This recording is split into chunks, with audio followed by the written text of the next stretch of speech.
Hi, and welcome to Live Preparing. So we'll give it a moment as we go live, and it's preparing to take us live.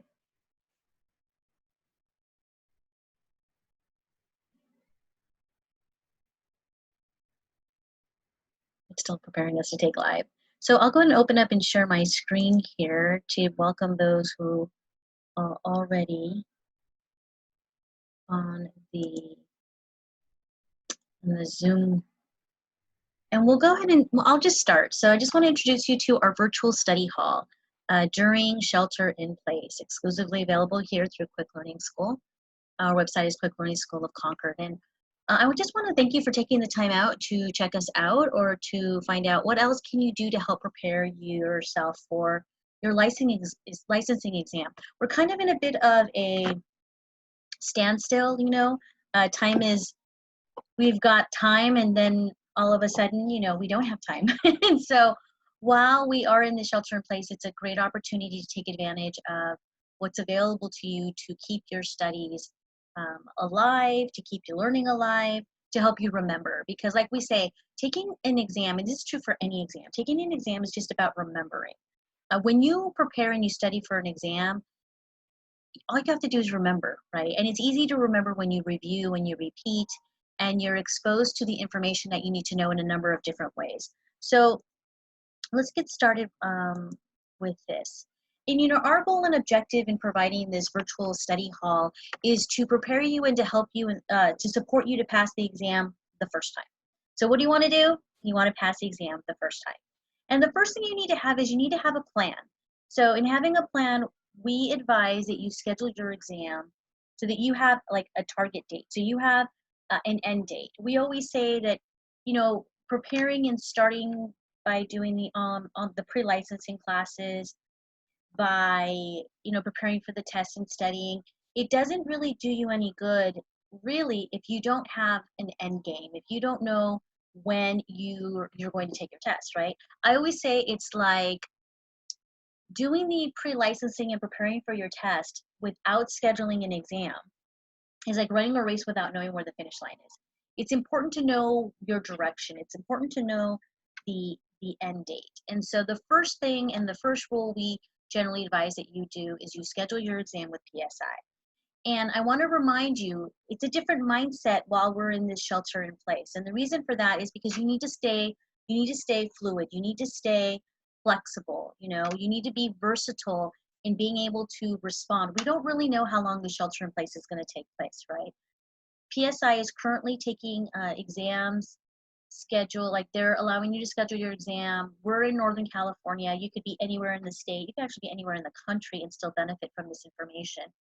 And in Northern California, we have test dates. PSI's website says that dates are available on April 13th in Santa Rosa.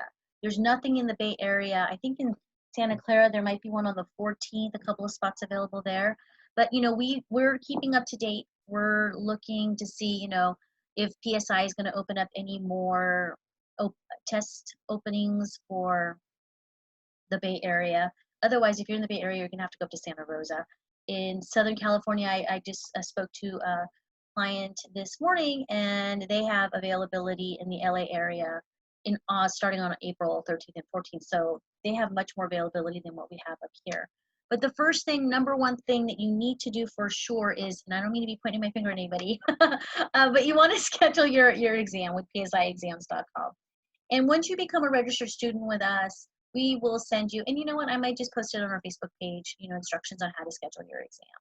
The next thing is you need to have a plan. You got to study the playbook. Now, the one thing that I don't have listed here is you got to do the pre-licensing. So the pre-licensing component along with the studying the playbook, like there's two parts here, right? There's the pre-licensing and then the exam prep. So the pre-licensing is the online training that you'll have a username or password. And again, you could be with any provider.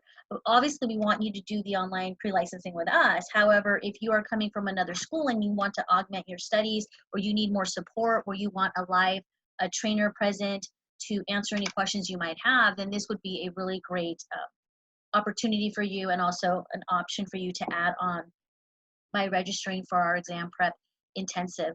when you register for the exam prep intensive, not only do you get the live classroom Zoom training that we'll have in the first 2 weekends of April, Thursday, Friday, Saturday in April, the first 2 Thursday, Friday, Saturdays in April.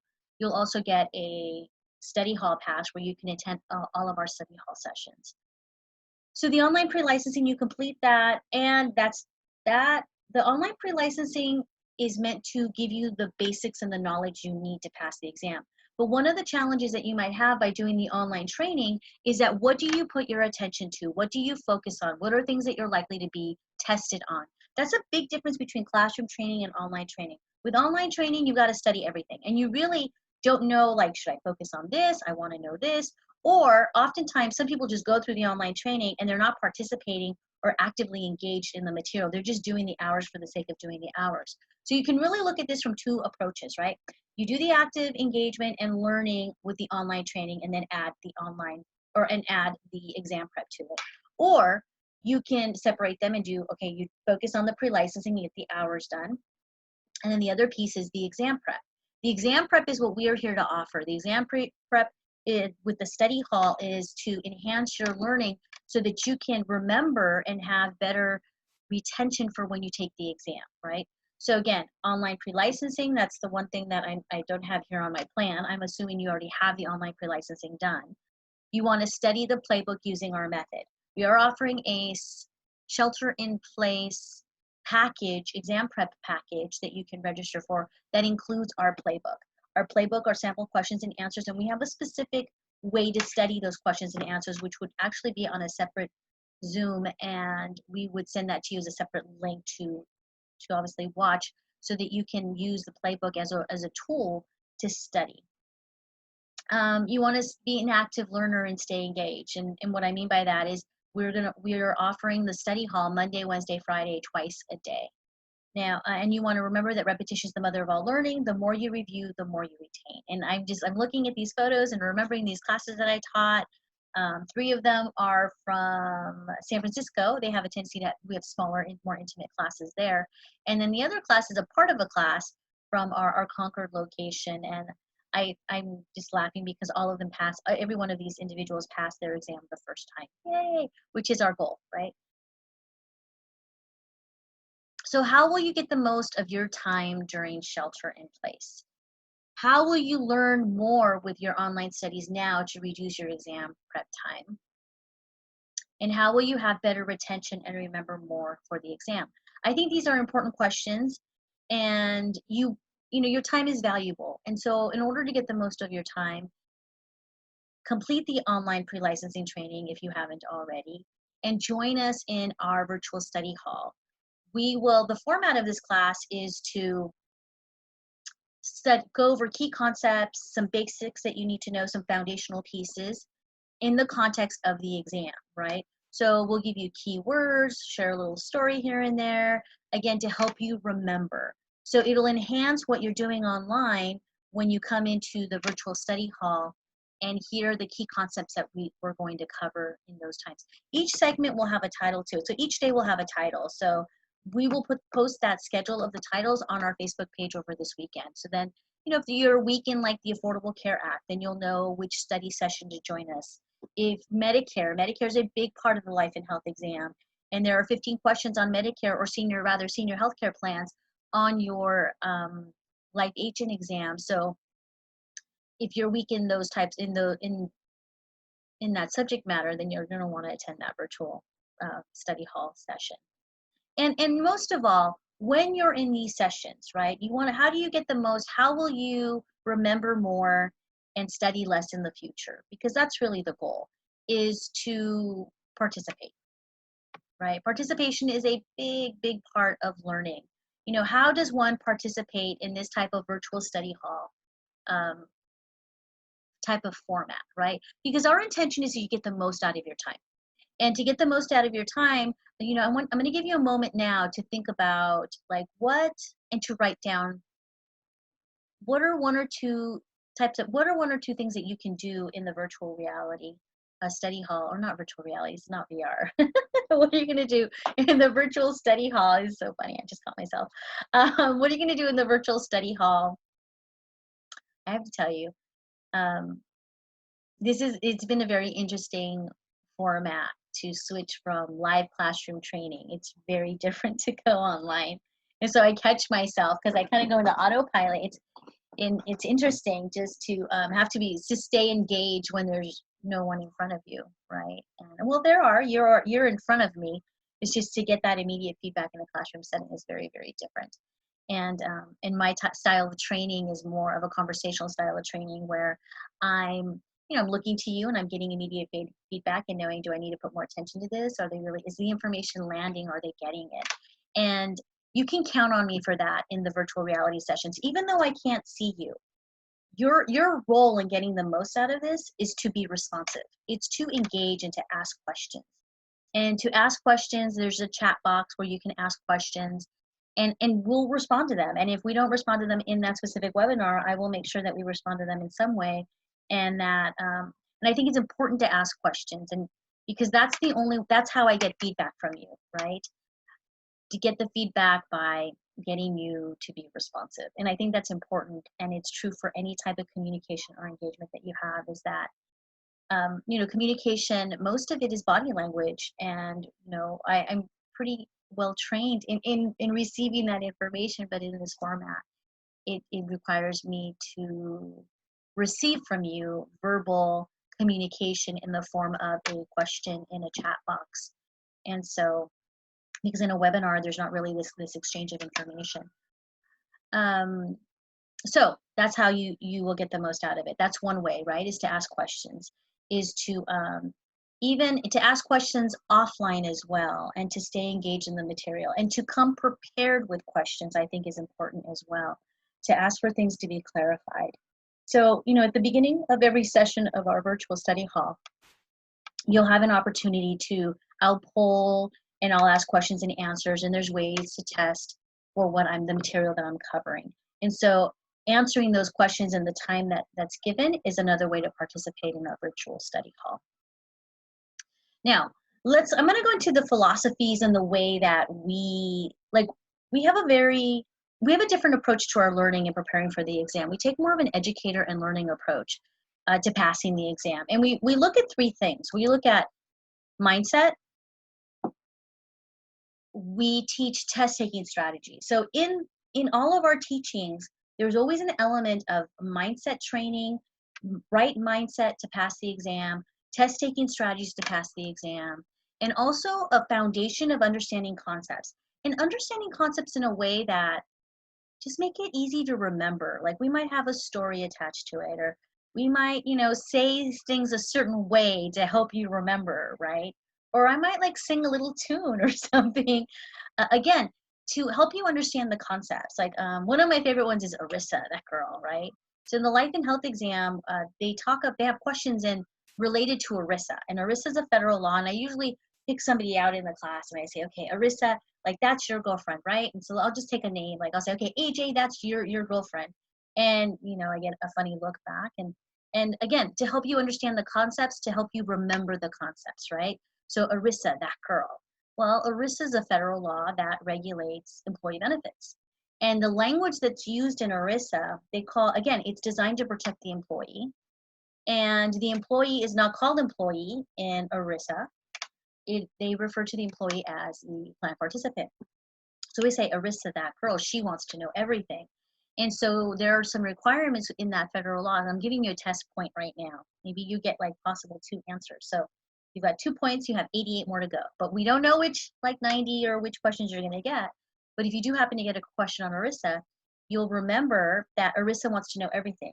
She wants to know plan descriptions and benefit statements. So I usually say, oh, your girlfriend, she wants to know where you're at, who you're with. She wants to know, oh, is that a woman's voice I hear? Is she on her way home? Or are you on your way home?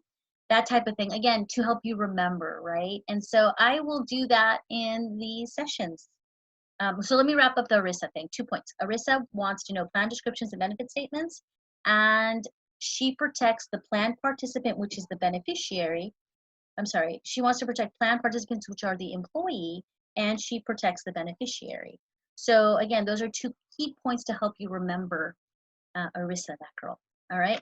So now, which of these 3 things, right? So in our philosophy and in our training, we believe that these three things are required in order for you to pass the exam the first time: mindset, test strategies, and understanding the concept. Which one do you think is the most important?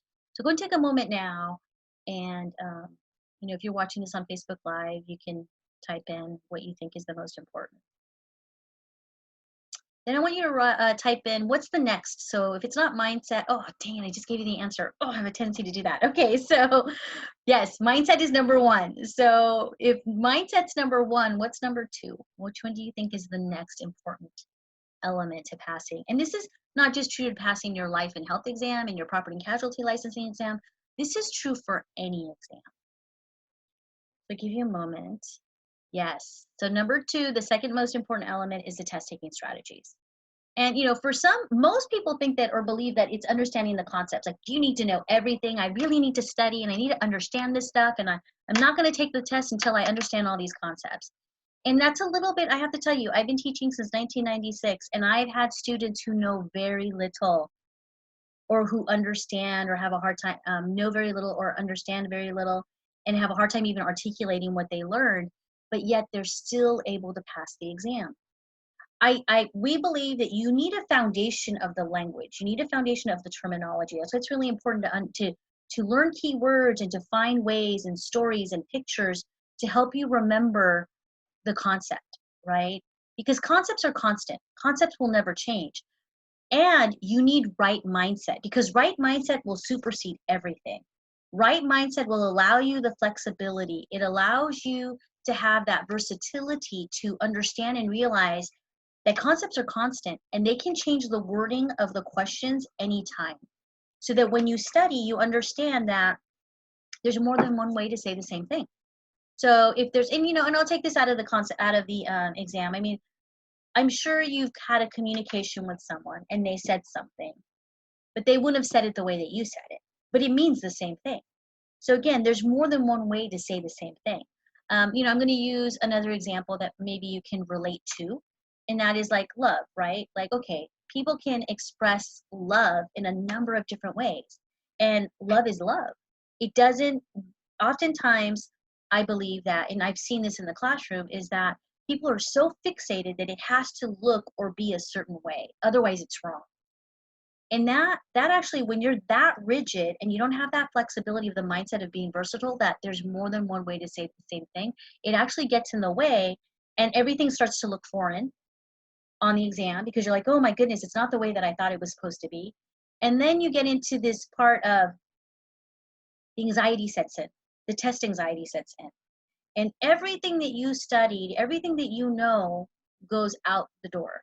Because, one of the teachers that I follow, his name is Blair Singer, and he says when emotions are high, intelligence is low. And I'm sure you've experienced this when you've gotten into a fight with someone and emotions are high, you're all upset, and then you walk away, you calm down, and you're like, oh, I should have said, and you're still a little upset. Because then you start thinking, I should have said this, I should have said that, and you didn't. Why? Because when emotions are high, intelligence is low, and you go into that state of fight, flight, or freeze. And that happens to a lot of people in taking their exam. We are going to have a separate Zoom on test anxiety, but I want to present that now because that has to do with mindset. In order to get back into that state of being able to have access to everything that you study, because what happens is if you go into that test anxiety state, you do go into fight, flight, or freeze. And what I have found is that all of a sudden people think that, or they report back, it was foreign. Everything I studied, nothing was on the test. And they go into, again, they go down the slippery slope. And really what happened is that, again, emotions are high, intelligence is low. All of that common sense, all of the information that they learn goes out the window. They go into freeze. And so we have test strategies to help you with that. We use keywords and concepts in order to help you to remember, and so that you can go back and restore the right mindset. You restore the right mindset by breathing. We'll teach you a couple of specific breaths that you can do while you're taking the exam to help you bring you back. So even now, like, I'm slowing down my breath. I'm still excited, but I'm slowing down my breath and I'm talking a little bit slower. And it puts you in a different state. And all of that information that you know will come back. Now, I know I probably put a lot of attention on mindset. It's really not my intention. But I have so much to share. And so, I get caught up in all of that. right mindset. Mindset is the first thing. It will supersede everything, like I said. And the next element is you need some strategies. You need some ways to take an exam and to find the right answer when you don't know what the answer is. And test taking strategies will help you do that. We'll have a whole segment as part of the cram course. It won't be in the study hall, although I'm always teaching these things. Like in every virtual study hall, you will find me working on your mindset in some way, whether it be through sharing a story, whether it's some sort of keyword association. Our whole program is wrapped in all of these three things in helping you pass the exam. Mindset, you know more than you think you know. That's really important. Our philosophy, and we teach this as part of accelerated learning, is words mean what they say. The answers in the question, you'll get more about that in the exam prep. Test taking strategies, we have a blog on our strategies. I believe that test taking strategies are life strategies. So these are things that we practice, these are things that we teach, and you can take these test taking strategies and actually take them out into the world and be more productive. And these are just the test taking strategies are also best practices in how to get things done. And then understanding the concepts, you have to be flexible and you want to learn these concepts according to your learning style. And so one of the benefits of being in this virtual live classroom is that you'll get all of it. You'll get the visual, you'll get the auditory, you'll hear me say it. I may even say like repeat after me, and then that'll give you the opportunity to say it as well. So then our goal is to light up more parts of the brain. The more parts of the brain that we light up in the learning or in the teaching, then the better and the easier the retention, and it's easier to remember. So let's talk about these two exams that we are helping you prepare for. This specific webinar, this introduction to study hall, applies to both the life, health, and the property and casualty. So this slide, actually, I'll share with you, we're going to break down the life, accident, health agents exam, right? So the life, accident, health agents exam includes 40 questions on general insurance, 45 questions on medical expense plans, 4 on disability income, 4 on long-term care insurance, and then 4 health and disability general concepts, which really belong under medical expense plans, to tell you the truth. That's what I believe. And then 49 life insurance, and then 4 life insurance policy riders. But if you break that down, and what I mean is not break it down, but really let's separate it into broader categories. The life and health exam is really testing on 3 areas. It's testing general insurance with code and ethics. It's testing health insurance, 57 questions on health insurance, and then 53 questions on life insurance. So the exam is slightly, you have an extra few more questions on the accident and health. But generally, it's pretty much divided under those three sections: general insurance, health insurance or accident health insurance, and then life insurance, with a total of 150 questions that they will score you on.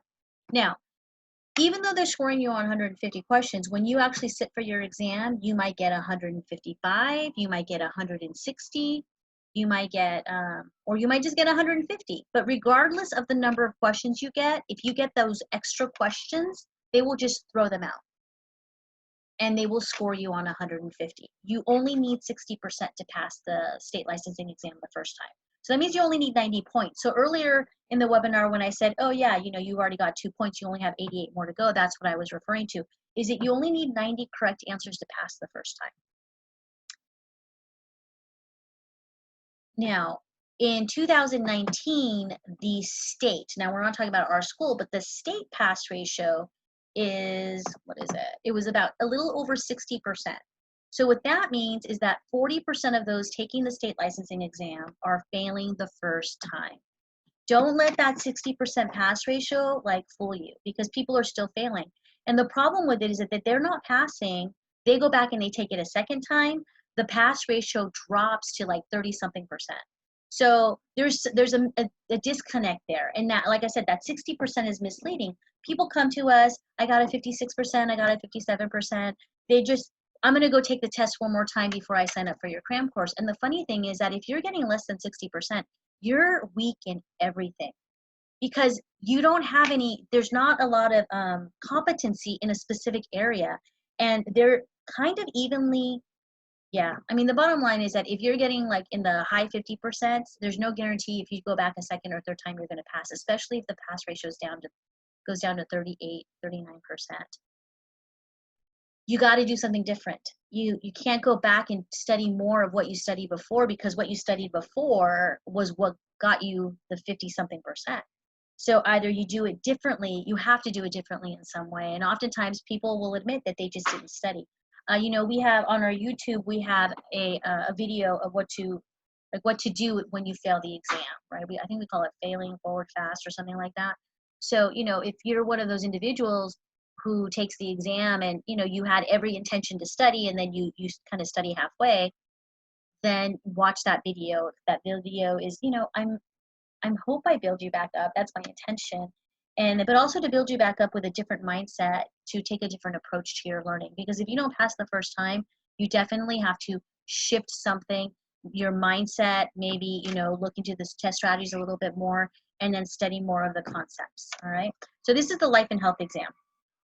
Let's break down the exam for property and casualty.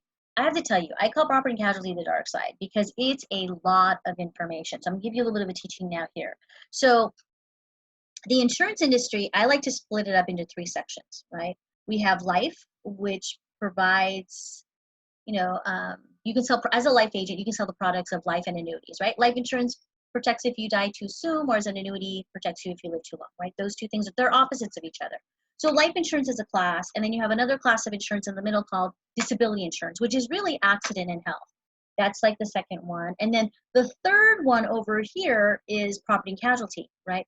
That type of insurance protects against property losses and liability losses. And liability meaning like when it's my fault and I caused loss, or I didn't act in a way that a prudent person would, which results in, you know, harm or damage to someone else's property.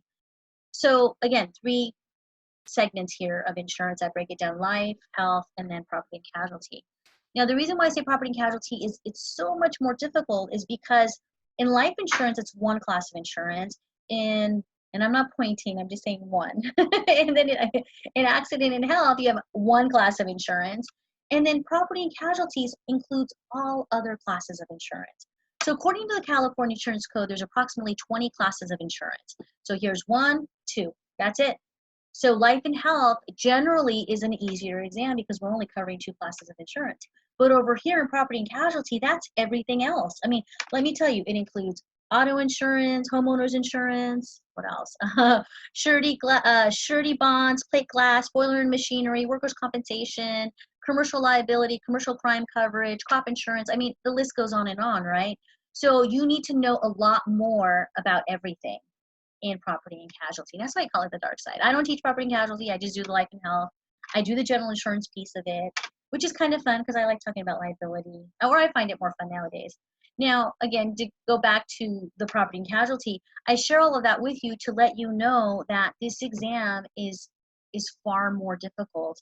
And there, it's also reflected in the state pass ratio. Again, not this school's pass ratio, but the state pass ratio across the state of California last year was about 40%, maybe a little bit over 40% pass his exam the first time. So I always tell our students when they pass the property and casualty the first time is like, hey, you awesome, you know, I applaud them, and they set themselves apart from everybody else. They're part of that 40% that passed the first time.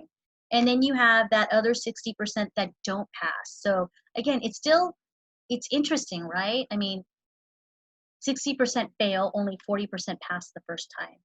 The numbers are interesting too because your passing score is 60%.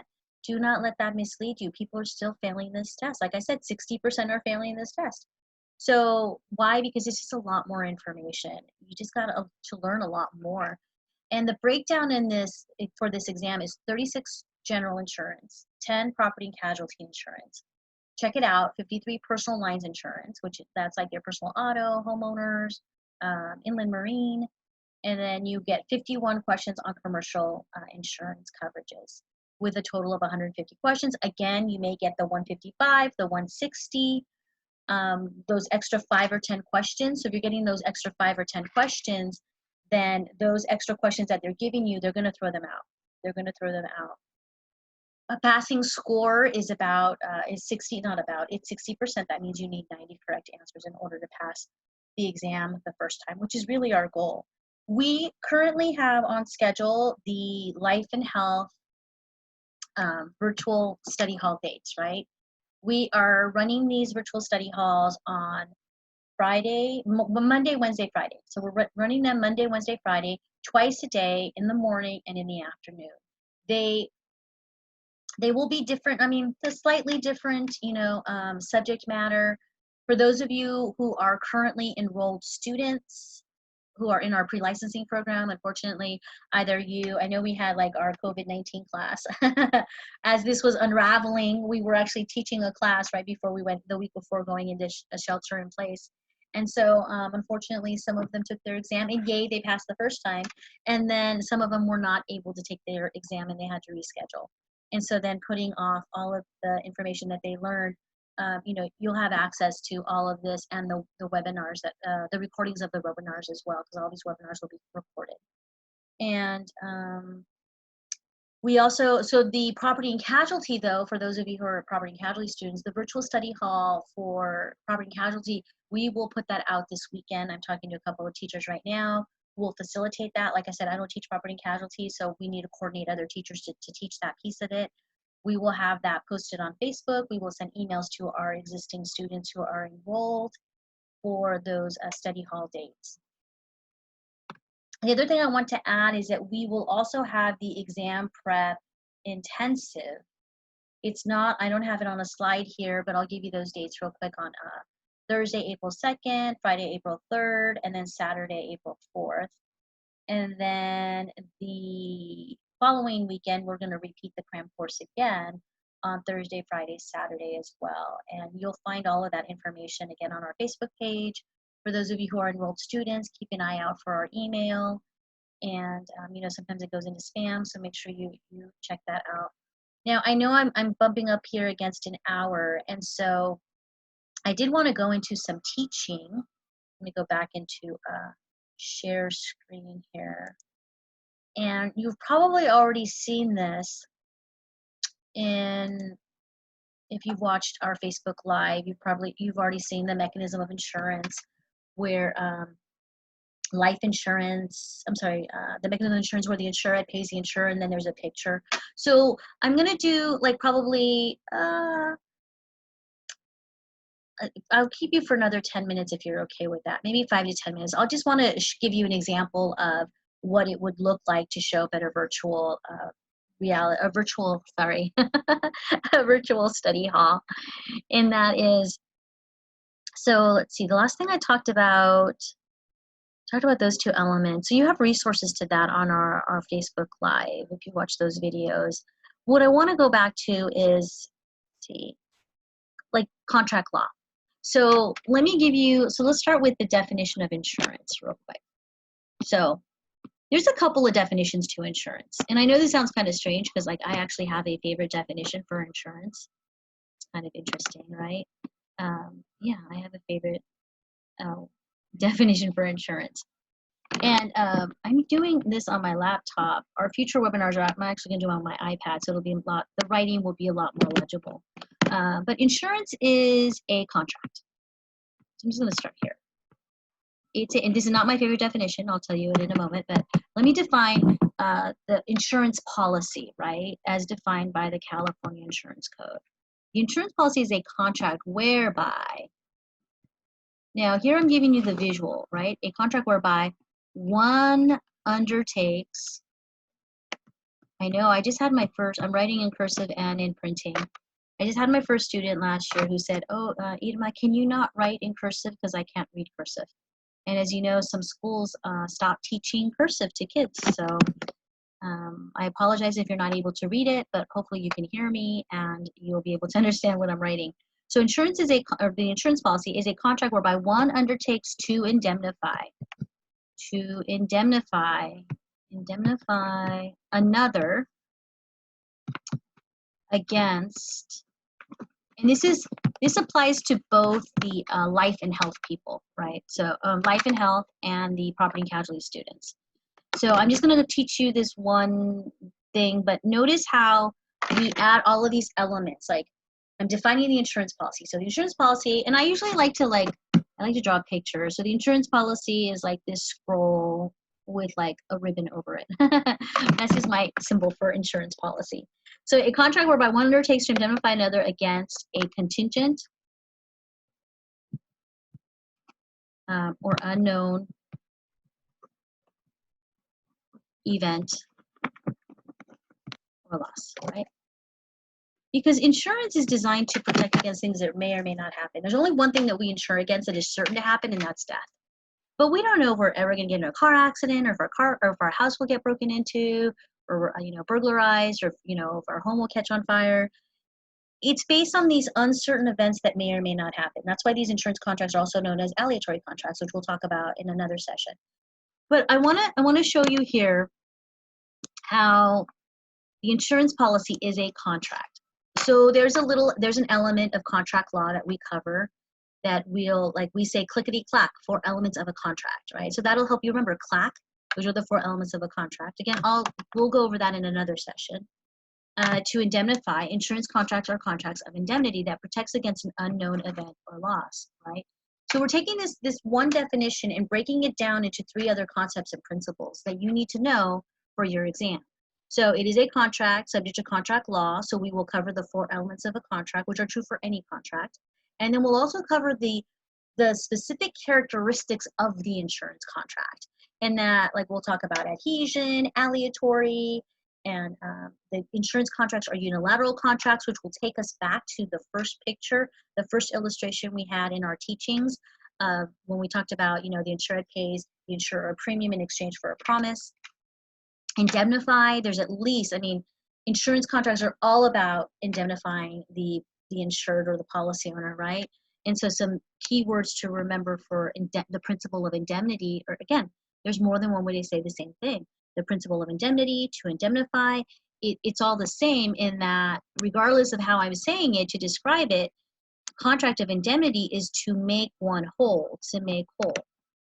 Now, I always like to add the piece of, yes, to make you whole based on what you buy, right? When we talk about the Affordable Care Act, there's 4 middle tiers. So, and again, we'll talk about that with more detail. But if I have a bronze plan, which is the lowest level of coverage, and it's 60% at bronze, right?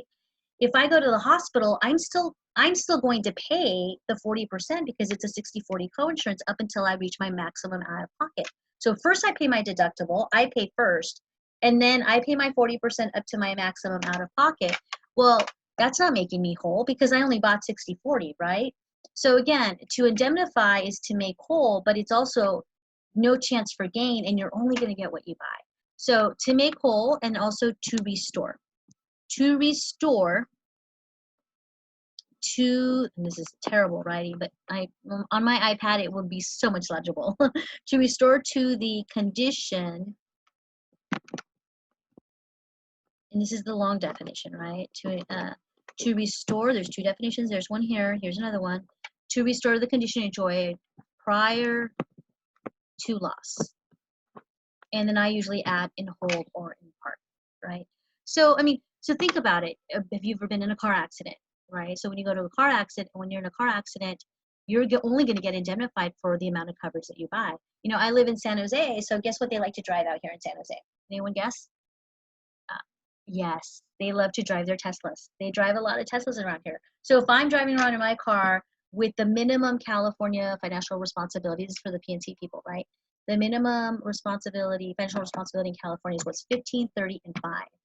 If I only, here, I'll write it down to give you that visual aspect of it.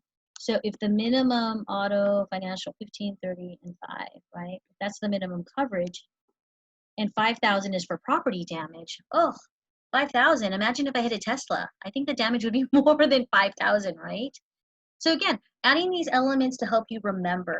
So am I going to be restored am I going to be made whole if I only have $5,000 worth of coverage and I hit a Tesla? No, I'm going to be responsible for the amount above the $5,000 worth of property damage that I caused because I'm liable for that. So again, a principle of indemnity, right? To make whole, to restore the condition enjoyed prior to the loss, in whole or in part, and then I'm only going to get what I buy, up to the maximum of what I purchased. And then this other piece against an unknown event or loss, right? Insurance, the only thing that's insurable is something that is uncertain to happen. If it's certain to happen, well, actually, there's only one thing that we insure that is certain to happen, and that's life insurance. But otherwise, all other risks are, they may or may not happen. So this is just to give you a sample of I'm not singing in this one, but I mean, it gives you an example of what our teachings are like. And when we have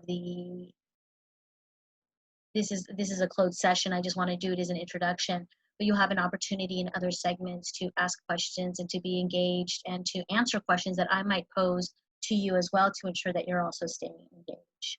So I want to thank you for your attention and for your time. We have registration links on our Facebook page. Reach out to our office. You can always call our office here in San Jose at 408, because I'm in the San Jose school right now, at 408-453-8133, or you can call our Concord office at 925-676-1526. We are still answering phones and responding to emails, and you will find us live you'll find us at the virtual study hall on Monday, Wednesdays, and Fridays. And so if you have any questions, please send you can send us an email and communicate whichever method is best for you. So thank you. Have a great weekend. Stay healthy and optimistic, and I look forward to chatting with you soon. Thank you.